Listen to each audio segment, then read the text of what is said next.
nine, 9.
Same thing on those dungeons, the obviously those in fire. Yep.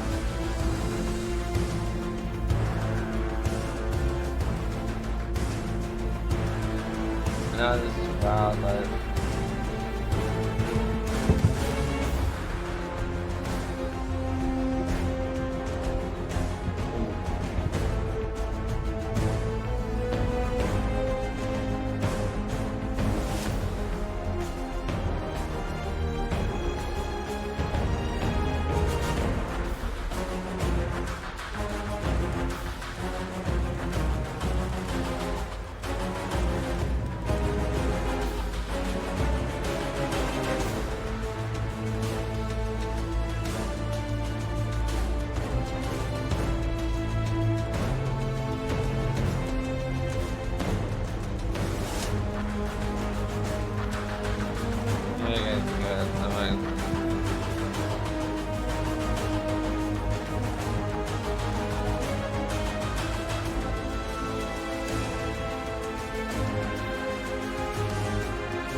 like whether the team wins.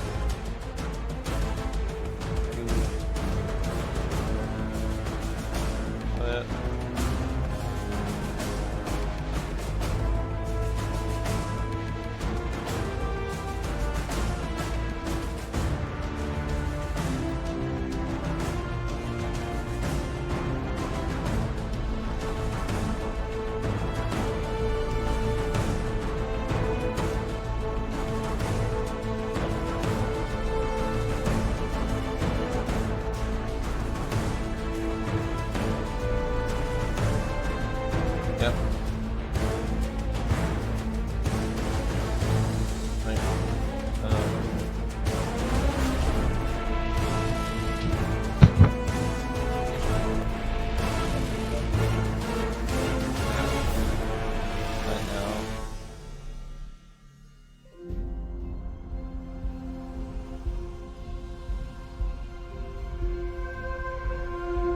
I will be quiet. I'm gonna talk.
did it again.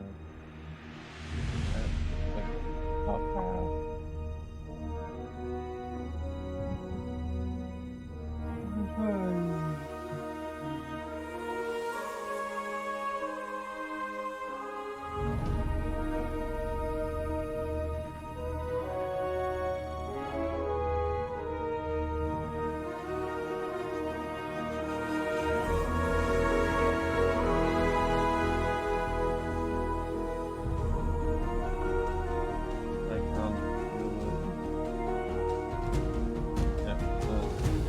Just hit it at reset.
Had that before.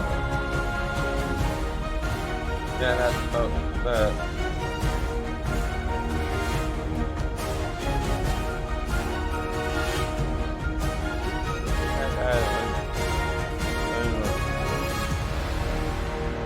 Oh yeah, it is.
Just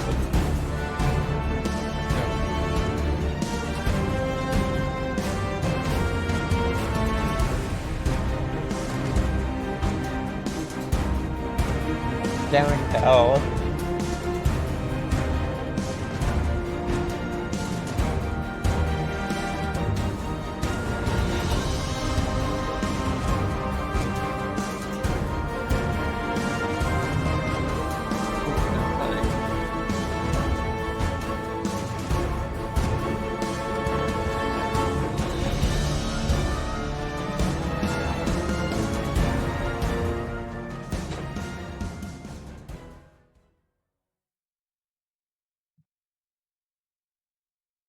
What follows light and shadow is silence.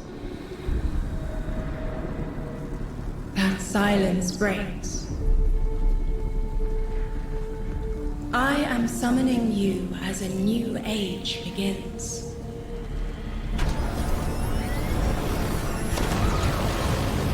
I see sapient life turn to each other. They remember how to look to the stars. They remember curiosity. They remember how to thrive. But they have forgotten.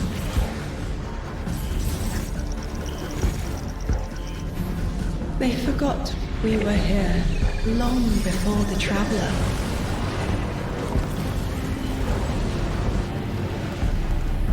Forgot that they need us. But they are fated to remember. I will remind them. I'm sure you will, but not through me. Find someone else.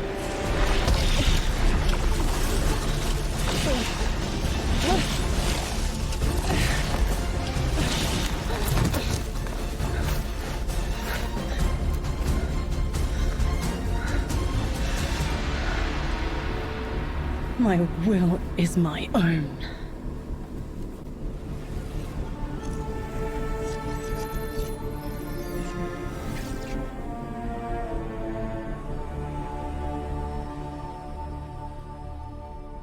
All right, everyone, hello and welcome here to Bungie HQ in beautiful Bellevue, Washington. We have got an amazing stream lined up for you to tell you a little bit about the Edge of Fate and the future of Destiny 2 as well. My name's Andy. I work on the social media team here, but no need to worry. As always, I am joined by some of my amazing colleagues here at Bungie to share some of the finer details of the stuff that we're going to be getting into today. So, how about we go ahead and get into it so we can show you what we got. Starting first with this gentleman on my right and to your left is someone that you've probably seen if you've tuned into our streams before or Vidocs, the one and only Mr. Robbie Stevens, Assistant Game Director here at Bungie. How you doing? I'm doing great, Andy. It's always a pleasure to spend a date with you. Yeah, it's been a nice time, honestly, hasn't it? Yeah, well, always. To that end as well, for anyone that doesn't get to hang out as much as we do, can you tell everyone at home a little bit about yourself and what you do here? Yeah, sure. So I'm one of the creative and game directors for the game. So that means like I'm a vision holder and I work across the entire Destiny team with people like Allison and Dylan on the couch here to chart a new course for Destiny and a new future for the game. And just incredibly excited to be sharing with everyone today of what we've been up to. Yeah, can't wait. We've got a big show ahead, so thank you for being here. Yeah, of course. And of course, as we move, right on down the line, someone who again has also had the good opportunity to join us on these streams as well, and is now firing some finger guns like a pro. Destiny's narrative director, the one and only Allison Lures. Allison, hello. how's it going? It's going so good. I'm here on a couch and I get to yell about Destiny with you. So Not it's a bad good day. Yeah, honestly, I'll take that anytime I can. Well, Same. For anyone who also hasn't had a chance to yell on couches about Destiny with us or hasn't joined us in the past, do you mind telling us a little bit about yourself? Sure. So my name is Allison. I'm the narrative director for Destiny 2, and so that means it's the job of me and my team to make you laugh and make you cry and make you go, whoa, I totally forgot about this thing from 8 years ago. How did they remember? It's because we're good at our jobs. It's true. So yeah. As someone who gets to sit in on the writers' rooms, I can now doubly confirm that. So thank you for having being you here. there. It's so much fun. No, seriously, thank you so much.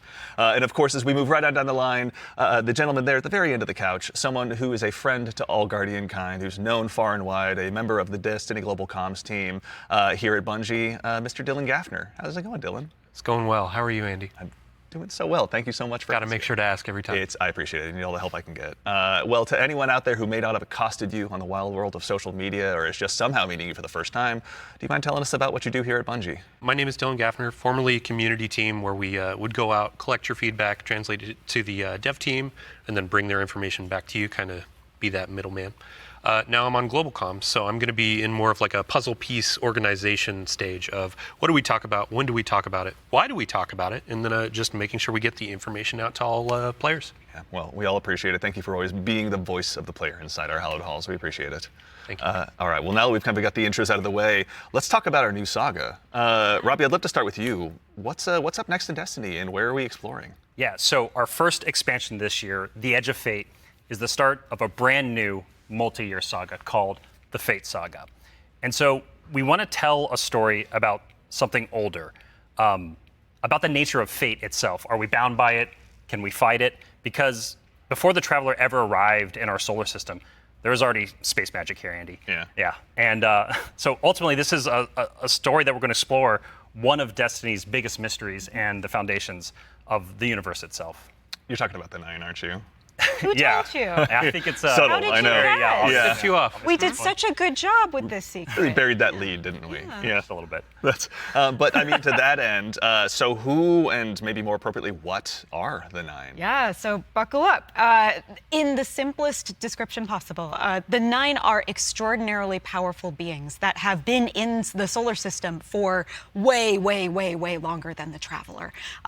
We can think of them as being kind of connected to each of the major celestial bodies in Sol. So that's each of our 8 planets plus the sun.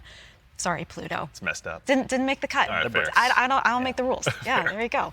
But the important thing to know about them is that this is why we're going to be so focused on the solar system for the next saga. We want to ask questions about our home that we've never asked before. Yeah. So when it comes to the Nine, obviously, Eagle-Eyed Guardians have been able to spot references to them for quite some time, whether it be outright ominous or a straight-up game show in some cases. Can you tell us a little bit maybe about what we should expect from them? Expect to be surprised. We're, like you said, the lore of the Nine really ranges from like Star Horse infinitely neighing to the Nine doing genuinely awful, awful things in our lore. And so the important thing to know about them is that the Nine are individuals. This isn't a collective. It's not like a hive mind. Each of them are kind of their own being, their own person in the loose definition of a person. They have different wants and desires. They can ally with different members and fight with different members too. In the words of one of our characters really early on, there are aliens, and then there's aliens, and then there are aliens, and that latter one is what the 9 are qualified as. Fair enough. All right, so beings of obviously immense power, something that the Guardians have gone toe-to-toe with in the past. We've even faced off against the very embodiment of the darkness itself. Yeah. What could be tougher than that?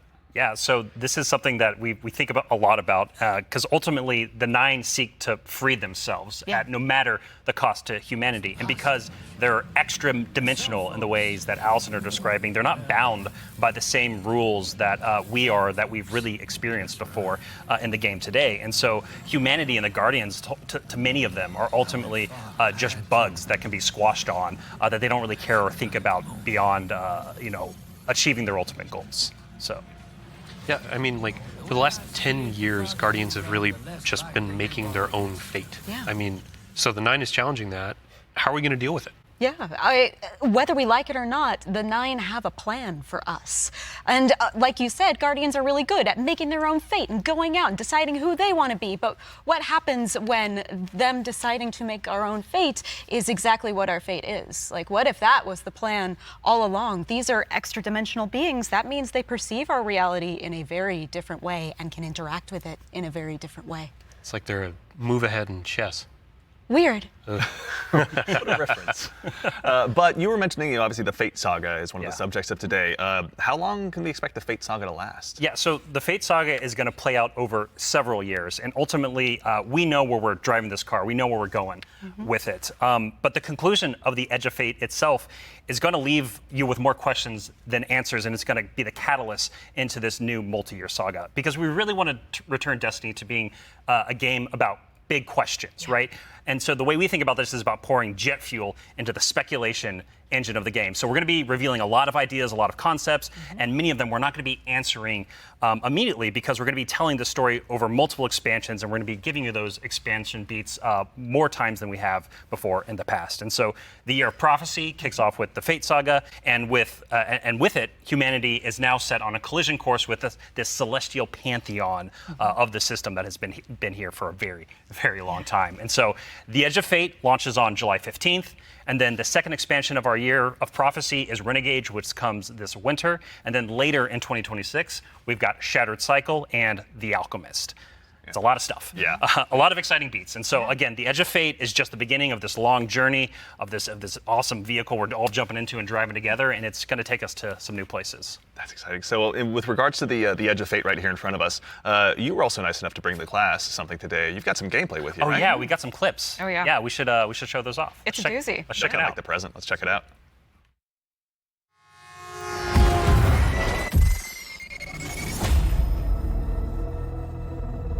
Observe, connect, conceal. Guardian, I had a vision. Conform, comply, return. They just wanted to show us disasters. Observe, connect, conceal. I'm not human anymore. Return, conform, comply. No one else should know what this feels like.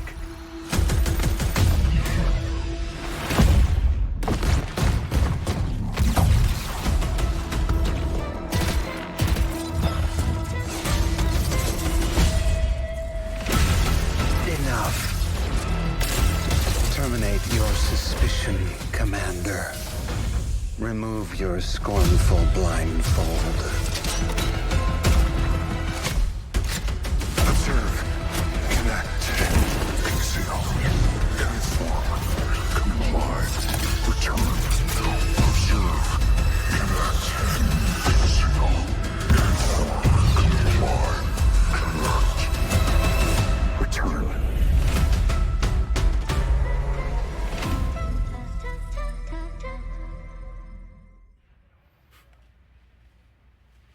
All right, that gives us an awful lot to go ahead and continue to dive into. And here to help us go ahead and explore a little bit more of it, everyone, you've probably noticed we've been joined by someone new here on the couch. We are privileged to be joined by someone who's the originator of perhaps my favorite all-time Destiny emote, the one and only Dave Samuel, art director here at Bungie. Dave, how's it going, man? It's going great. Thanks for having me. Absolutely. For anyone who maybe for some reason somehow doesn't have that emote in their collection or hasn't seen you at a past Vidoc, do you mind telling us a little bit about what you do here at Bungie? Yeah, I'm art director on Edge of Fate.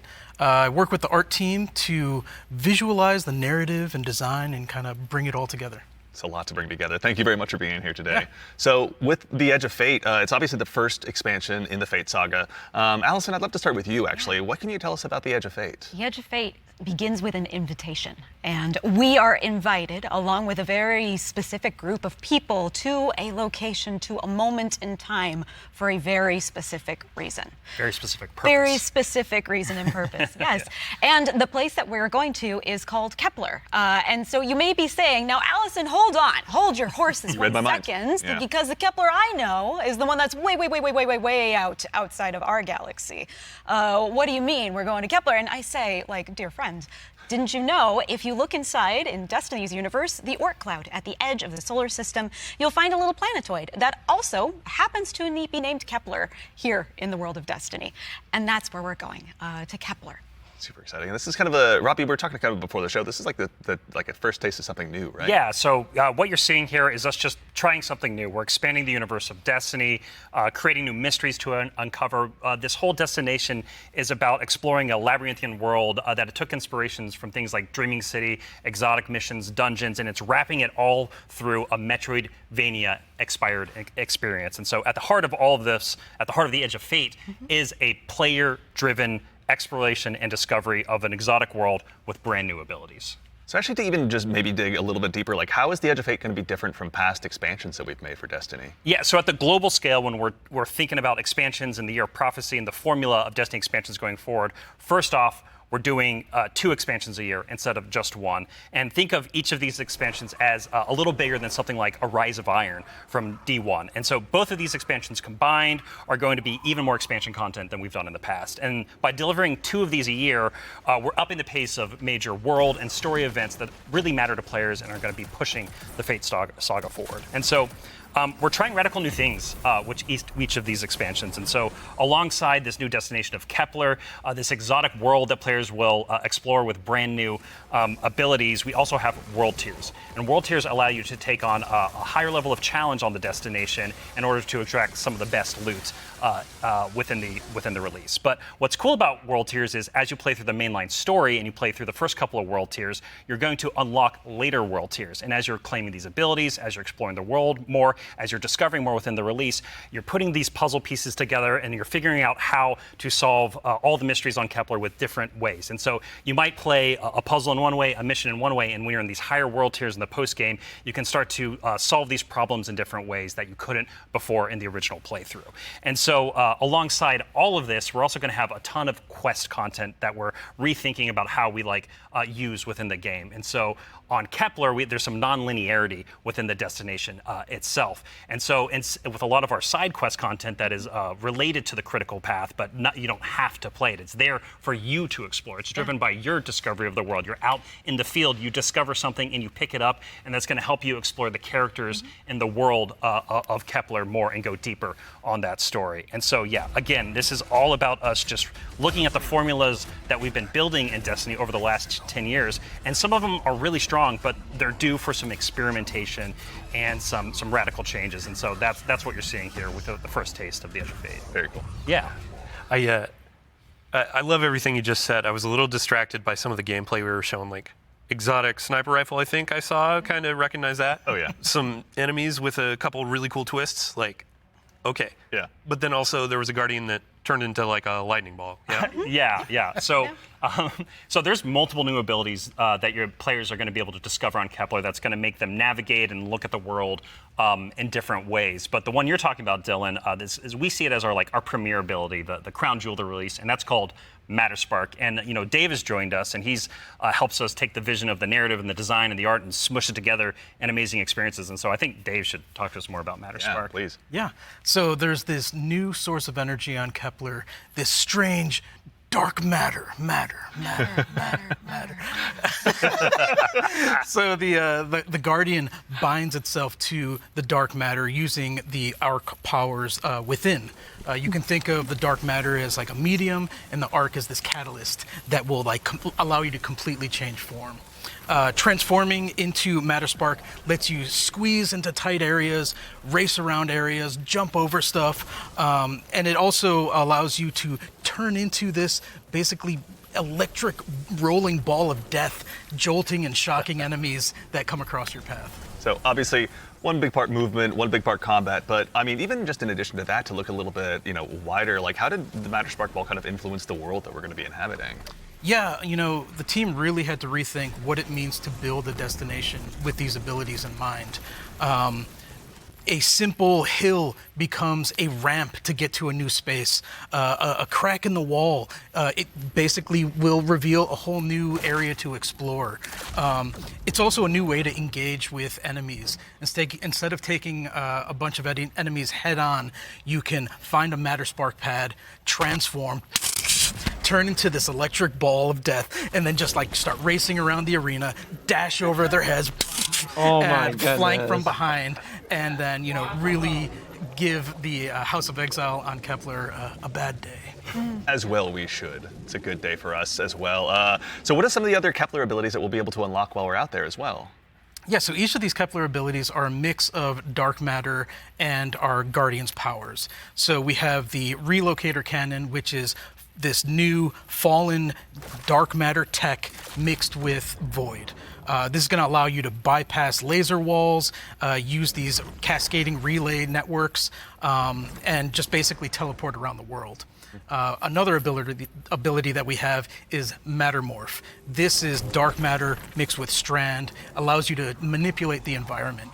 You'll be able to basically push and morph and move geometry to create bridges, open up doorways, and then also reveal secrets and new opportunities. Yeah, so what's really important about what Dave is describing, and when we were thinking about building this world, it was all about like, hey, here's this new tool to navigate and see the world in a different way and solve little puzzles and mysteries throughout the missions, the free roam, and the quest content, and beyond. But also what was really important to us is that we lean into Destiny's first-class ability gameplay. And so with Matter Spark, like Dave is mentioning, you're jumping, you're dashing into enemies to destroy them. You're doing giant explosions with them. With the Relocator Cannon, you're just blowing everything up with void explosions and graviton lance style like little secret projectiles. And then what's really fun about Mattermorph is you can just be like throwing these strange shurikens basically to just like delete an encounter before you then like start to morph the environment around you and move to the next area. And so it's just really exciting I'm incredibly excited about watching players just like solve puzzles and fight encounters in ways that like we don't even expect yet, and see how they take on the destination. And just like I really want to emphasize, you're going to be upgrading these, and when you get into especially the post-game experience, it's going to unlock. There's something unlocks with Matter Spark that really changes the way that you can play through the entire destination. Yeah. So when we're talking about dark matter, Yes. We have darkness abilities like Strand and Stasis already. Like, how is dark matter different? Yeah, so dark matter and darkness are two completely separate things. They're completely different things. But dark matter does exist in our world. In the world of Destiny, we know it as being tightly connected to the Nine. It's what the Nine are actually made out of.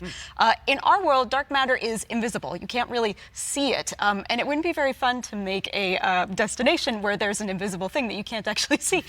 So lucky for us on Kepler, there's a bioluminescent microbe that allows us to see all of this substance that's impacted this world so much. It allows us to see how it's impacted the plant life, how it's impacted the behavior of the peoples that we're going to encounter. And we can see how it has been able to bring these things that are kind of unstuck in time into this current location. I do have to put on my drifter hat for just a second and, like, what does it smell like? What does it taste like? Yeah. Dark matter smells and tastes like bleach and math. Yeah, it's true. Cannot wait to get that chip flavor. Yeah. Get it with a sandwich today after. It's zesty. Yeah, it's really good. Actually, so on the topic too of stuff in the trailer as well, we heard someone talking there. Can you tell us who that was? Sure. That was Lodi. Lodi is a new character that we're introducing in Apollo. Not in Apollo. We're introducing him in the Edge of Fate. Yeah. I want to give a special shout out to Brian Villalobos, who portrays Lodi and does a spectacular job. This character is fascinating. He's kind of a fish out of water, but the fun thing about tropes is to kind of put a twist on them, right? So what if that fish that we pulled out of the water was the most qualified fish to be pulled out into the air? Down for anything. It's down for anything. Yeah. And what if that fish was kind of made to be pulled out of the water? I don't want to give away too much because this character is way more fun for the players to figure out what his deal is. But I will say that Lodi is very, very far from home. Very fair, very exciting. So, I do have to call out, too, before we started this, you and Robbie were talking about how Lodi is like a notice me character. Oh, yeah. Robbie wanted a senpai. I did. Yeah, I wanted someone that I just wanted to spend a bunch of time with on this new adventure we're going on. Yeah, a friend that we can look up to. Yeah. right, yeah. Notice me. Notice Notice me, me. Lodi. Yeah, of course, He it will. writes He itself, or rather, Allison does. So, with regards to the characters as well, so is it a whole new cast of characters in the Edge of Fate? No, we're going to see some new faces like Lodi and other characters, but we're also going to see some familiar ones too. Ikora is here. The stakes are high enough that she's here investigating what's going on. And as it turns out, in one of our major mysteries, she's kind of at the center of it. She was invited here, as was Lodi. Same as we were. All of it's kind of tied together. Very exciting. So, the way, if I can, No, no, yeah, please. no, yeah, please, like yeah. the way we think about this is about all these characters, their fates are intertwined in some Yes. way. There's these puppet masters that have been pulling the strings for a very, very long time in order for everyone to get here at this moment. And so as a guardian and these characters involved, they're gonna have to decide if they're fight your fate. Like that's what we think about. For these individuals, that's what they're going to have to go through and determine about how they can stand up to this new conflict that is surrounded by the Nine, because they are fated to be here. And what does that mean for them, and what does that mean for their future and the future of Soul itself? So with regard to these new characters and this world we find ourselves in, was there anything about that setting, or in particular, that really influenced the creation, rather, of this world that we're going to be inhabiting? Yeah, I'll give you a list of fun facts. First off, if you've been paying attention to Destiny over the last week or so, you already know that there's been people on Kepler for a long time. That's an old-ass computer that you were putting those numbers into. We also know that the Vex are here. They're studying the Nine because it turns out the Nine can do something that the Vex can't. As Dave mentioned, the House of Exile are also here. They've become fixated on a being that they call the Giver. And kind of most importantly, the dimensionality on Kepler is really thin. So the 3 dimensions that we can know and see and touch are very close to the realm that the Nine live in. And that means some things from Earth's past have been yanked into Kepler's present. Exciting. Nice. Yeah, I mean, so we've been talking about invitations throughout this, and we need to call out an invitation that's actually going to be waiting in the game after this is over. Ride of the Nine begins today. Yeah. So I believe we have a trailer to show. Yeah, you were nice enough to bring a trailer along. I'll go ahead and give it a look really Yeah, quickly. let's do it. Yeah.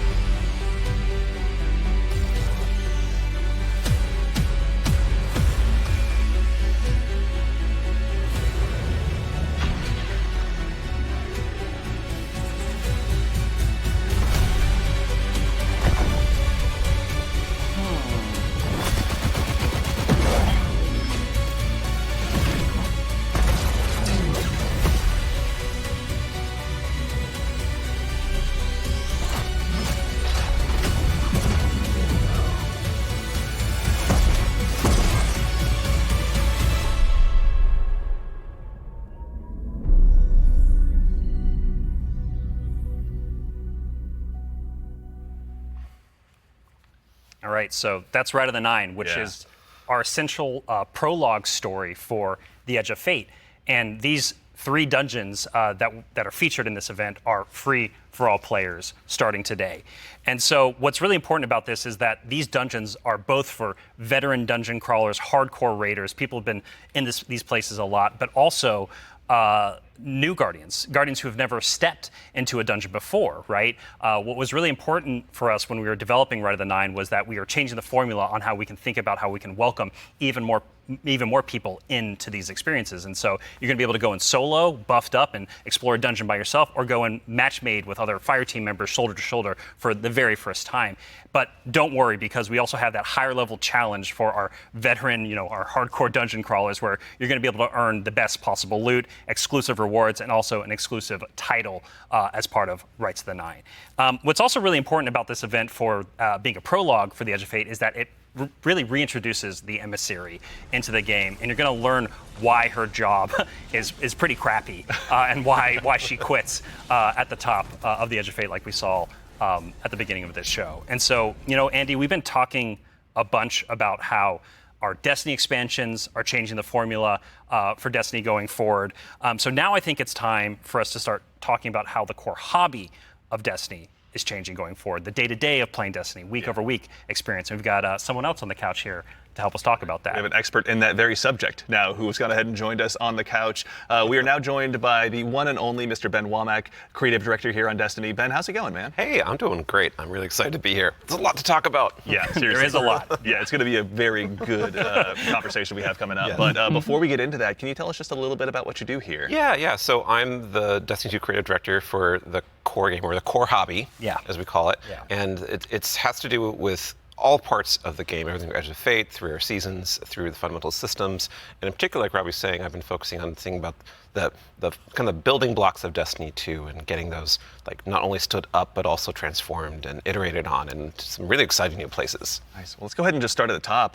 Can you tell us a little bit about what like the core formula of Destiny is changing and why? Yes. So I think I need to start with the why first, because it's important to think about what is Destiny, what is great about Destiny. And Destiny is best when you have like awesome chases that you're excited about, you have really cool, powerful builds to make, and there's a mountain to climb that's right in front of you that you want to climb. You're like, I want that mountain, it looks pretty cool. And the thing that is not always true right now in Destiny is like it doesn't feel streamlined as it could. Players don't have as much agency. We want to be player driven, we want to be more rewarding than we are. Because right now there are barriers to playing Destiny like in the best way. And those barriers are insurmountable sometimes. So think about that whole picture of, okay, what is the Destiny that we really want, that has been in the past, that we also want to get back to, and where we want to go for the future. That's where all the changes you're going to see have started, like at their inception point. So it's a big piece of the pie. Massive updates coming across so many systems of the game, and this is like that. We're just getting in, digging into the surface. Yeah. I mean, to that same end, then, how are we making it easier? Pardon me, to go ahead and just get straight into the fun. Oh no, let's do it, because that's exactly what we want to do. Yeah. And the first thing you're going to see when you log into Destiny with Edge of Fate, you're going to log in your character and see your ship in orbit. It's going to say, it's not going to say open director. It's going to say open portal. And the portal is our new front page of the game. We're trying to get you to the fun as fast as possible and as few clicks as we can. We even have Edge of Fate there in the corner so that it's right immediately there. No fumbling around with the map to get to it, really. And we're also taking other big parts of the game, the ritual game and for seasons, and putting them into these ops categories. So the idea is that we're having these different ops for different moods. We're having solo ops. We have a bunch of fire team ops. We have pinnacle ops. And of course, we have crucible ops, still super important for the game. Yeah. I mean, to start up at the top, can you tell us a little bit more about what solo ops is? Oh, yeah. So solo ops is exactly what it says on the tin. It is a bunch of activities that are made for solo players. And the conception point of that was we want to make activities for players who have a smaller amount of time that they want to play in, and they don't necessarily want to have dependencies on other players, but they still want to get in there and play for 10 to 15 minutes and get some real progress. Yeah, get some loot. Yeah, get some loot. Yeah. Get some loot and get your character forward and feel like, I played some Destiny, that was great. And even if you don't feel like playing with other people, that's fine, because we have an activity type that is designed for one player. Excellent. So, I mean, to that same end, what are some other ways that we can play and have fun using Portal as well? Yeah, so Robbie actually has a great way of talking about this. Yeah, some of the North Star that is what we talk about when we were developing the Portal early on was like, where are we headed with this thing? And ultimately, it's play your way. It's giving players more agency, more personal drive to figure out how they want to engage with the power climb and the new progression systems coming and our seasons. And so the entirety new progression and power climb is now all available to you in the portal at your fingertips in one place. It's really easy to find, really easy to jump in. Anything you play inside of that category is any of those categories is gonna help you make progress. And so, because we want Destiny to be welcoming not only to new players, but also old players who are coming back to the game to join us with the Edge of Fate. And we also want this to be like a new even playing field for everyone. And so, as part of this is a commitment from us as part of the core hobby and all the seasonal content we're building, that we're going to be continually investing in this, right? We're going to be continually updating this over time for years to come. And so, you're asking me directly, like, what else is there to do? Yeah. Ben mentioned solo ops. We also have the fire team ops and pinnacle ops. Both these are more around playing with other fire team members, shoulder to shoulder, where fire team ops are more quicker sessions. There are some longer form things in it too, but then pinnacle ops are more about those really long form or more challenging kind of focused activities like exotic missions, for instance. And so, and then the one thing we haven't talked about yet very deeply, but is incredibly important, and it's something that I think we've done for the first time like ever, or maybe since early D1. It's kind of a return to form. in a lot of ways. You're going to be able to experience the entirety of the power climb within Crucible Ops by playing PvP, right? So this means like, if you want to be sweaty, Andy, which like I know you, Dylan, too. I know you're that way, right? Like I know both of y'all. Like if you want to put the sweatbands on, you're going to be able to play the entire experience in the season here and earn some of the highest tier loot that's also available in the game. So, I have to say this is like super exciting because like my player type or other folks out in the community, like they want to go in, they want to jam on PvP, but then their friends invite them to do a dungeon or a higher tier activity, and they're like, oh wait, I need to grind a long time to get up to power. Now through PvP, they can get up to power, and you can just bring them into that PvE experience and have a fun time with each other. Yeah. So. That's honestly how I primarily played D1, so I'm really looking forward to that. So it sounds like the core, obviously, of what you guys are talking about, play the way you want to play. It's right at the center of all of it. What if I really want to challenge myself, push myself? Oh yeah, a little bit more? That's important to us. So, That's important to us. Well, death, but also success. Yes, and that's true. from it, That's right? true. Yeah. Yeah, and so we really want to give agency. That's one of the things. Player driven towards loot and challenge, and so we have a really hugely expanded activity customization system. We have a lot more difficulty levels, and we have a ton of new modifiers. We have 50 new modifiers along with all the old modifiers that we've released in the past that are going to make this big curated web of options for you to experience any of the PvE content in the curator. And so, like, we have Banes, not just old Banes that we have, but new Banes as well. We also have boons to help you like get advantages in your activities and for your build. We have challenges and trade-offs. And the fun part is you're going to get these different combinations that are available, and you're going to then make a mix that's actually going to change the way you play and be pretty interesting, and sometimes be the way you prefer you play. Like there's a new boon called Grappler that I personally love. It's kind of my preferred way to play, where they give you 3 grapple grenades replacing your current grenade. You can't do the melee, but they recharge super fast. So any build you want, you could now Spider-Man around any map. It's actually super fun. It's so fun. Yeah, and I mean, like, what's at the heart of what Ben is talking about is what we kind of call the virtuous cycle, right? Where you're going to be crafting your build, tinkering with the activity, looking at like how you can earn a higher tier of reward by taking on higher challenge. And as you earn better loot, you're looking towards that next mountain to climb just ahead of you all the time. And so this is really about how far you want to push yourself upwards within the portal itself. But also, we also are thinking about the people, and that's the depth, right? That's the depth of the challenge that we're talking about. That's also, but we're also thinking about the people who don't have as much time to play with like solo ops, and also if you're scared of modifiers or you're scared of customizing these activities. Or you just don't feel like doing it. Yeah, no, that's a great way to describe it. Thank you. We have a bunch of quick play options, right, Ben? Yeah, quick play options, and we actually have matchmaking and fire team ops. And we have fire team finder, and so you're able to like really choose kind of what you're in the mood for. Oh yeah, we technically have matchmaking across every activity that exists. Except for solo ops, because that's solo. Right. But yes, otherwise, but in the fire aside teams from and that pinnacle one. ops, it's everything. Yeah, you'll have options to play by yourself or with other people. Oh, actually, a really fun part is you can play a strike by yourself as hard as you want it to That's now, true, which is really fun. Yeah. Well, you're talking about like all the different boons and combinations. I think at one point you were saying around 50 or something like that. Those 50 apply, new ones. 50 new ones. Yeah. So it's like you can take those into solo ops. Like we're talking about this being kind of leisurely, bite-sized activity, but if you want to take it and say, I don't want Weenie Hut Jr., I want like esoteric level solo hardest thing in the world, like you can kind of customize and do that. You can just do it from the very start if you really want to. Yeah. And Depends on how deep you want to go. Yeah. Really. Yeah, and the point is that you're going to like stretch that far, and we want the reward to feel like worthwhile. Yeah. And, Yeah, you want to feel like as you're pushing yourself, you are rewarded for it. That is something that's really important to to the vision here for the portal. Yeah. Rewards, huh? Rewards. There are a lot of rewards, aren't there? It's funny you mention it. Yeah, we've got Banes, Boons, modifiers, but let's talk about gear for a little bit here. Yeah. What's changing about loot and why should Guardians care? Yeah, so like talking about chases and mountains and builds, like gear's at the center of all of that.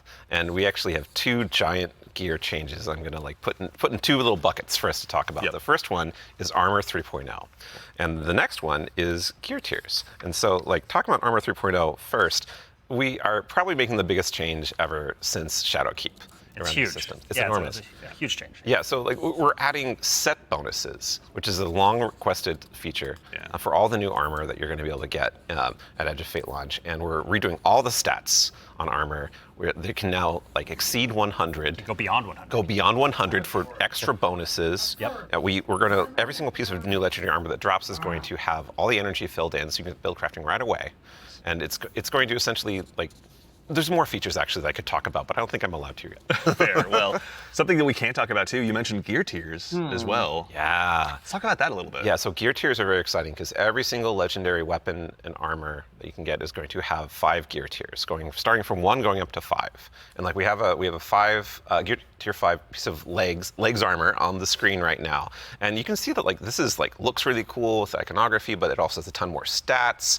And oh look, what's that? Yeah, what's going on with the energy there? Yeah, the energy. Ben? Yeah, that energy says 11, and it's true. 11. Yep. It's not a typo. Like energy is going to 11 for higher tier armor, and so if you want that for your build crafting opportunities, it does like give you some new options you never had before. You're gonna have to challenge yourself to get more higher tier armor and keep on going to get yet more higher tier armor to get those options. Yeah, and this is also not something that's just relegated to armor, right? When it comes to weapons, they're obviously getting their own refresh as well. Yes. What's Destiny without chasing some? You read my mind. Yeah, like weapons seriously. are part of the player identity. You know, some people like have a gun that they love. You got fashion, and then you have gunplay. That's right? true. Though we do have fashion for your guns a bit now. Hey. well, so because once you reach tier 5 for your legendary drops, you're going to be getting tier 5 weapons, and those have unique shader treatment.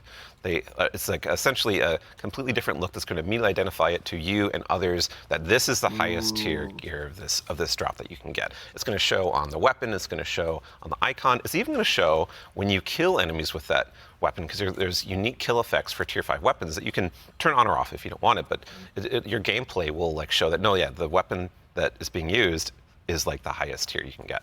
Yeah, Giver's Blessing, which I think we have on screen right now. This is one of the Kepler auto rifles, and I cannot put this thing down. Oh, it's so good. Yeah, when we're playing through the Edge of Fate right now, and it's what's really exciting about it for me is that like when you see that tier 5 drop, like immediately that's better than like a tier 3 or tier 4 weapon that you have, right? And I think that's when we talk about making Destiny easier to just jump in, find the fun, make it accessible, but also create more depth. This is what we're thinking about. It's like how can we just make immediate, like you understand, like okay, this is probably better than the thing I have right now, depending on what gear tier it is. Yeah. I mean, that's a good example of how much time and effort is being put into these game systems to make them more like approachable. Change can be scary. There's a lot of change that's about to come to the game. We're Armor 3.0. We have so many new boons. We have a bunch of new stuff. And after 10 years of Destiny, this is going to flip some stuff on its head. So, I mean, we're going to have a bunch of blog content. We're going to have interviews with Robbie, with Ben, with more folks across the team that have been working on this. And then we'll also be elevating our creator community when they're creating guides, all that kind of stuff. It's going to be a fun time. But ultimately, a big shout out and thank you to all the folks that have been coming into our studio, giving feedback early on some of these systems so they can be more approachable. And we're looking forward to all the feedback that's going to be coming after launch too. Like this is again one of our first steps into something, and then the community and we are going to build something amazing. Yeah, and I can't stress enough how much feedback we've gotten from the community summits we've been running over the last year for the Edge of Fate, and just people reaching out to the community teams and others to us. Like your feedback is invaluable. So like seriously, like thank you so much.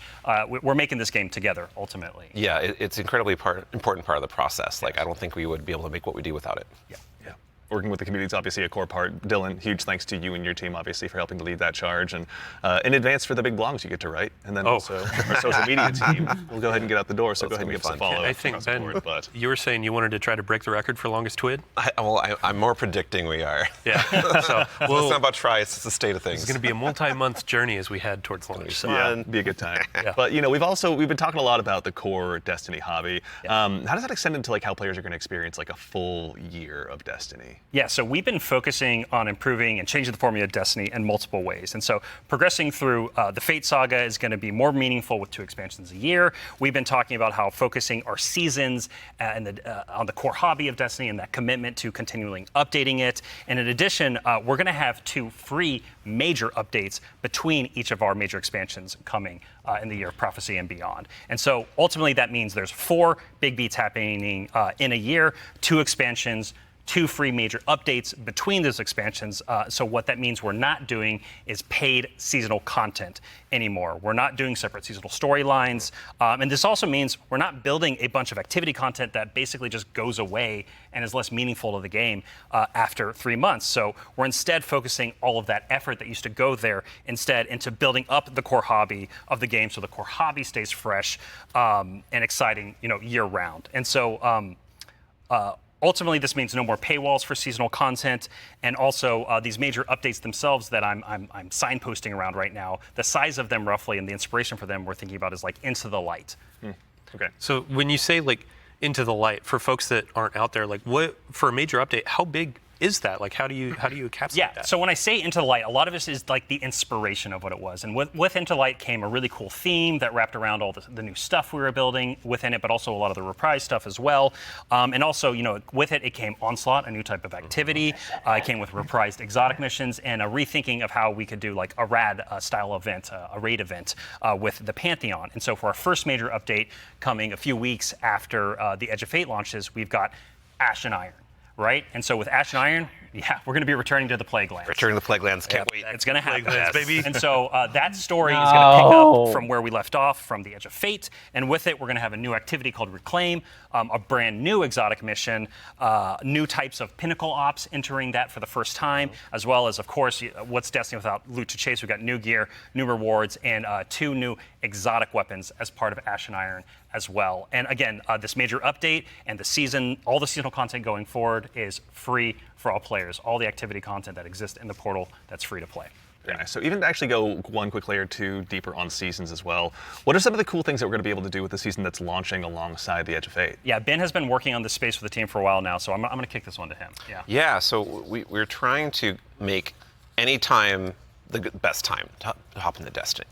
And one of the ways we want to do that is we want to invest in events that are like accelerating the game and enhancing every part of the game, but also bringing new cool stuff. And actually, we've been working on this so long, we actually have some new cool stuff coming before the Edge of Fate. It's a special little treat. Yeah, special little treat. So this Friday, you can play a little event, maybe you've heard of it, called Heavy Metal, which is Tanks vs. Briggs, a new PvP mode. It's super fun. I would kind of wish I was playing it right now, I'm not going to lie. But the thing that people at home don't know is we have a new reward. That's a unique thing in Destiny if you invest in this event, if you go and play it. And it is a free-to-play event. So this reward is free to play. It is a new combat vehicle that goes in your Sparrow sled, combat Sparrow, if you will, called the Griffin. And this is a really cool, like, combat-ready vehicle you can take anywhere you can summon a Sparrow. You can summon it and use it to fight your enemies and just have a really good time. And there's some really cool build crafting things with this vehicle that I don't want to spoil right now, let people discover, but I'm super excited for it. They all thought they were going to ride those skimmers forever. Well, I mean, we've been saying like, what was it? Skimmer is Flash and the Griffin is Splash. Hey, there we go. And the dad joke quota has been met. Oh We gotta my get one. goodness. Absolutely, yeah. But that's all, right, man? Like, you've got more for us, don't you? Oh yeah. So like I just said, there's more events that Yeah. we've been making. There's one that's going to happen right after the launch of Edge of Fate. It's called Arms Week, and it's a 1-week-long event, and you're going to be focusing on one weapon archetype in Arms Week whenever it comes around. And this one is going to give you a new legendary weapon of that type. It's going to have some volatile mods that are there for the week that are going to be super interesting and fun to play with, and some focusing you can do. But there is a problem when you say this event is going to be about weapons and about using them. Yeah, you got to have a place to test all that out. Right. And Yeah, so I mean, I've been doing that in EDZ this whole time. I don't know about the rest of you. Those poor dregs. Right? Yeah. But there is a new way now. We have a new feature, a long requested feature that is being added to the game with Arms Week. It is the shooting range. And the shooting range is being added to the tower. It is a now permanent addition to the game with the launch of Arms Week. We're not taking it away. And you can go there and you can try out everything in your kit, everything about your build. with all sorts of simulations of different kinds of enemies and situations, and it's all real damage numbers. It's like It's even got a scoreboard. it's even got a scoreboard For you right there. and your fire team. Yeah, your whole raid team can go down into the shooting range and try out, like, see exactly how well you're going to do for some kind of boss at this range or with I was a gonna say, yeah, strategy. who can do most of the damage, right? Yeah, well, you're finally going to know. That So we have a rally flag. It's not just a shooting range. Like, you can go beyond the firing line and use your abilities too. Yeah, you totally can. And like, if you wanted to, you could even take in Prismatic and pop Transcendence and try that out. And well, I think the reason why we're not seeing that right now is because it's a Titan. Yeah, it's a good soldier. Yeah. Standing on that firing line. Yeah, standing on the firing line. All about building that line and standing. Yeah, exactly. A lot of theory crafters are going to have to go ahead and have some upheavals to their Google Docs, I'm guessing. This will be a really good tool. Like, as we're adding all of these different systems with gear tiering and all of that, you can go in and check those damage numbers in real time. Like, how do my stats change? How are these different gear bonuses going to affect my gameplay? You can see it in the tower now. Yeah. Yeah. And while we're talking about weapons, Oh yeah, got well one more thing, right? Yeah, no, there's one more thing. I know Yeah. you're excited. So there's more events. Of course, there's more events, and the holiday events are coming up. Where Solstice is right around the corner. It's as well. summertime, right? It's summertime. Summertime is Solstice time in Destiny 2, and Solstice has some really cool twists and such that we're planning. But I'm not going to talk about that right now. I want to show you all the new hollow foil treatment we have for Solstice weapons. So here we go. This is the hollow foil treatment for Solstice in 2025. It is so good. it's amazing every time I look at it. Yeah. It is an ocean On a and gun. the line. Yeah, we put the ocean on a gun. How did we do that? It's beautiful. I love it. And any kind of weapon that drops for this event can have a hollow foil. Yeah, no so matter it what could be the a tier 1 or tier 3. Yeah, any exactly. weapon can have a hollow foil. Yeah, when we're playing through the tier 5 hollow foil. Ooh. Like that's gonna be a chase. Our other events will also have hollow foils. Yeah, like Arms Week you're talking Arms Week about. will have its own hollow foil treatment. Like every event, a major event we have, will have a hollow foil treatment. The holidays will have their own kind of special one, but yeah, Arms Week will have their hollow foil drops that you can farm as well. super exciting. No, it's going to be a good time. I'm going to have way too much stuff to chase down, so appreciate you guys putting all the hard work in, obviously, for that. But I believe we've got one more thing. Yeah, I mean, we've been talking a lot about, here are the free updates coming to Destiny, the portal, a bunch of different stuff, Edge of Fate, but we also have another expansion, and we need Allison back on the couch to talk about Right, it. yeah, Allison. Yeah. She's the best one to talk Yeah, There we go. we've got something very exciting, and so once again, Allison, thank you for taking the time to join us today. We appreciate it. Of course. I'm so excited to be the one more thing. Yeah, it's a tradition around here, so we're glad that you could obviously go ahead and lead us into this one. But, as Dylan mentioned, we've talked about the Edge of Fate, but this is the first year we're going to be doing 2 expansions over the course of a year. Can you tell us a little bit about Renegades? Yeah, so we're going to have a dedicated reveal for Renegades in September alongside our major update, Ashen Iron. But earlier, we were talking about how sometimes our formulas can constrain us from experimenting and innovating. And so in that spirit, Renegades is going to be very different from the Edge of Fate. What I can tell you, and we'll talk plenty about it later, is that we're going to be experimenting and innovating with activities, with social mechanics, and more. But more importantly, I want to talk about our inspiration. And so I have to kind of tee it up first. So Renegades is going to be a Destiny, definitively Destiny expansion. This is part of the Fate Saga, and it's going to push it forward in important ways and introduce characters that we're going to spend time with for years to come. It is an essential Fate Saga story. And it's an homage to a universe that has inspired Bungie from the start. It's a universe that all of us here on the couch grew up with, as well as everyone else at the studio and millions of you back at home too. It is a peanut butter and combination, a peanut butter and chocolate combination inside of what we're making that could only be possible in the kind of world that we build here. And so I am absolutely thrilled to be able to give our first sneak peek at Destiny 2 Renegades. Let's take a look. Ooh.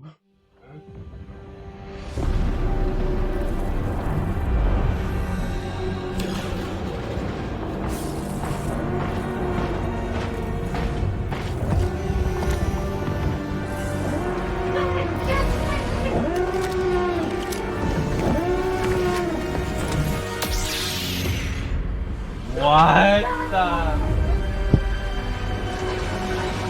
Not the Sama screen.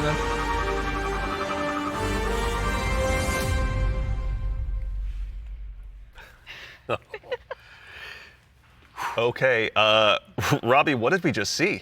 Yeah, so that's Renegades, which is coming out this December. And to really drive it home here, Renegades is a one-of-a-kind Destiny experience, right? And just like we on the Destiny team have taken inspiration from other genres like dark fantasy or cosmic horror, Renegades takes the space western vibe and aesthetic that is Star Wars, and it puts it through that Destiny lens. And ultimately, it's created a new lawless frontier that is emerging within Seoul. And so, like, we're so excited to show Renegades off a little bit today and to be talking about it more in the future in September alongside the free major update with Ash and Iron. But right now, today, we're focused on Rite of the Nine and what's right around the corner with the Edge of Fate. Absolutely. No, I heard a lot of calendars get marked just now on September, but no, super excited to share more of that in the future. But that actually leads us to the conclusion of today's show, which again, we covered a lot. There's been a lot today. Yeah, this has been a big show, honestly. No, we went through a lot of it. So let's go ahead and quickly double check. We obviously went through, and the Year of Prophecy, pardon me, is going to go ahead and kick off on July 15th. And this kicks off a brand new multi-year Fate saga and our new focus on the core hobby of Destiny. The first expansion, The Edge of Fate, is going to be launching again on July 15th, as I noted, with its raid launching on July 19th. Okay, hold up. Yeah. So you're going through a lot of information. We already covered that. Oh, yeah. But like, you can't just sneak in a raid date. We have a new raid coming with the expansion, July 19th. We're going to have a bunch of blogs. We're going to have the rules, regulations, all that kind of stuff for our raid race. Of course. We invite everybody to come in, try to go for that world first title. And yeah, I mean, just stay tuned for more details. We're not going to spoil anything. It's a raid. We got to keep it secret. Yeah, absolutely. Yeah, everybody mark your calendars. Yeah. Bungie.net is the place to go ahead and learn more. And again, follow our social media channels. Do us all a favor. So in addition to that, again, as we noted, Ash and Iron, our first free major update, will be launching on September 9th. Renegades, very exciting, will be launching in December. And then keep an eye again on our social channels. We'll provide all the updates once they're available. But as far as today goes, the Edge of Fate and the entire Year of Prophecy pre-orders are available starting right now. Now, pre-ordering for starters, the Ultimate Edition will go ahead and unlock the New Land Beyond. New Land Beyond, that exotic sniper. Ooh, I can't wait, man. I can't wait, same, honestly. That'll be unlockable in addition to several other goodies. And also, we've also got a collector's edition that'll be available. You can see here on screen, it will be coming with an awful lot of very cool stuff, including this cool statue that you may have noticed here that's been sitting with us on stage. This is one that you can go ahead and add to your collection as well, but that's not all that's in there. Is there, Allison? We got, the writing team got a little excited on this one. We put a lot of lore goodies into this collector's edition. So that weird metal thing, that weird envelope, boy, weird. Wonder what's up with that. Just decorative points? Should probably read it. Yeah. Anyway, we're going to do a dramatic reading as soon as we should go downstairs immediately after. Really right after this. Count me in. And then again, too, as far as today goes, Rite of the Nine. This is the essential prologue to the Edge of Fate, and like all of our events moving forward, is going to be a free to all players. So make sure and go ahead and check that out when that arrives. And before the show wraps up, make sure and stick around for a little bit longer. We're going to be rating our good friend Sammy Cat as well. So go ahead and give her a follow. Tell her we said hello in chat. Pardon me. If you have any Twitch Prime subs or anything like that, go ahead and do us a favor. Drop it over there and check out her stream. She's going to be having a good time. But that concludes it for us here today. So for starters, huge thanks to my teammates here for joining me. Thank you, Andy. Thanks for having us. Absolutely. Yeah, Robbie, Allison, Dylan, of course. There we go. We got Ben and, of course, Mr. Dave Samuel. Thank you all so much for being here today. And then, of course, to the crew that puts all this on. Thank you, everyone. This doesn't happen by accident. Thank you all so much for all of your hard work and dealing with me on these last couple of days. And, of course, to everyone at home, to all of our guardians out there in the community, thank you. It's a tremendous privilege to get the opportunity to share what we've been working on early. And it matters only if you guys show up and join us. So we really appreciate it. We hope you enjoyed. And otherwise, in the meantime, until we see you again, take care of yourselves, take care of each other, and we'll see you all Starside.